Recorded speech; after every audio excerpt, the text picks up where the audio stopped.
I didn't see her slip away. I watched, eyes fixed, every corner of the room as she laughed at his jokes. Laughed too loud, too freely. He was taller than me, broader too, the kind of man who could throw money at a problem and think that was enough. I watched him place a hand on her back. She didn't pull away. The faintest touch of her shoulder as he leaned in. A smile in her eyes, one I didn't know. Not for me.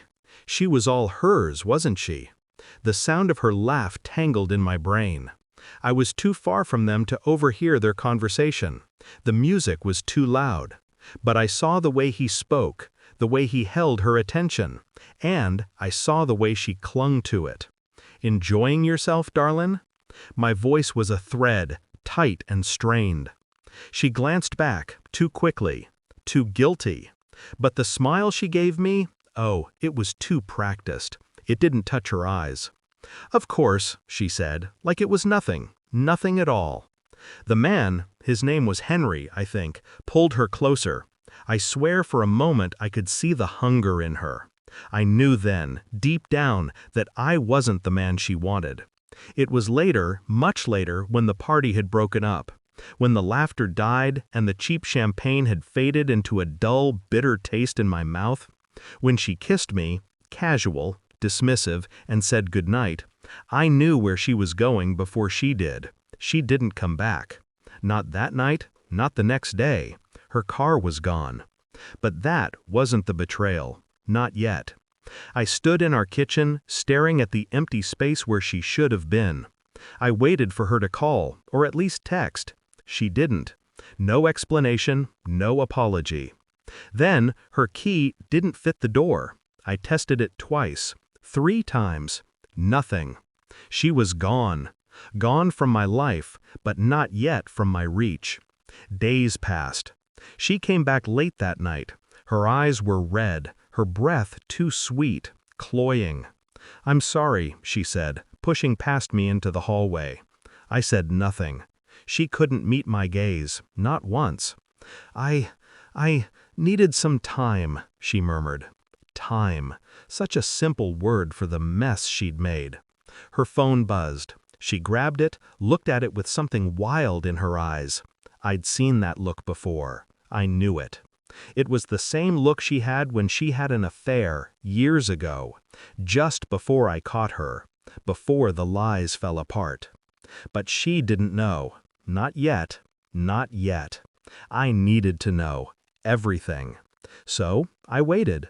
I watched. I did my homework. I didn't confront her. I didn't need to. Her phone.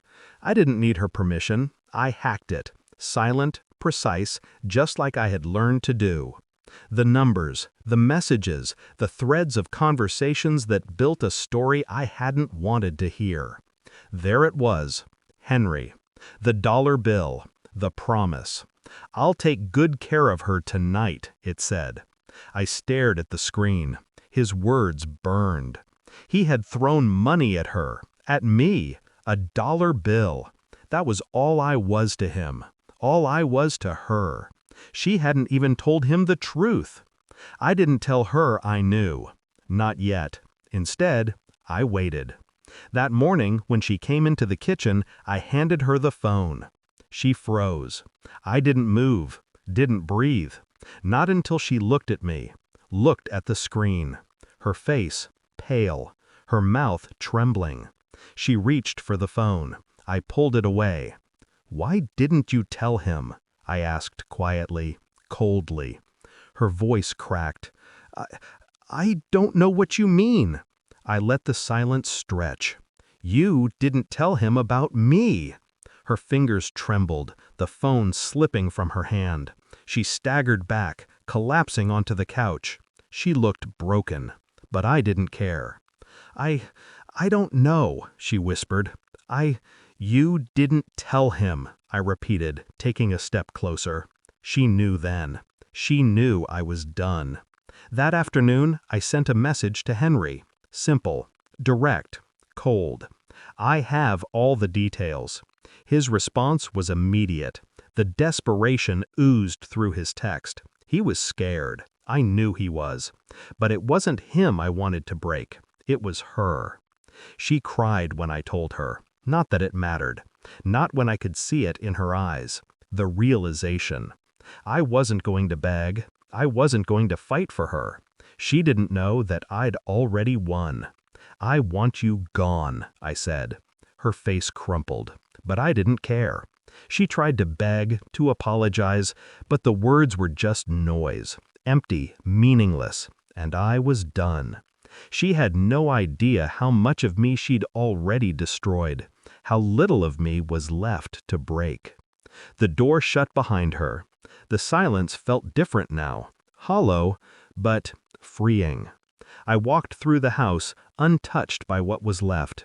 The walls, the furniture, the photos, nothing had ever been real. I sat down, my hand steady as I poured a drink. I didn't feel it.